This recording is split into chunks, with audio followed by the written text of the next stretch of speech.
अस्सलाम वालेकुम।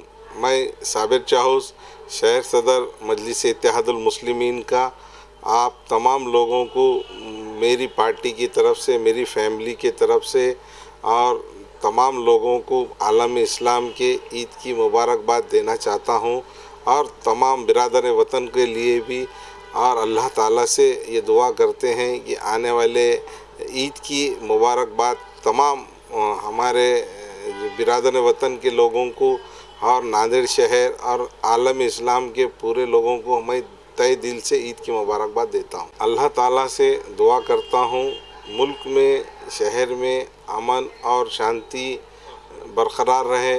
इंशाअल्लाह ताला दुआ ईद की नमाज में तमाम बिरादर वतन के लिए और हमारे आलम इस्लाम के लिए तमाम भाइयों से ईद की दुआ करने की गुजारिश भी करता हूँ।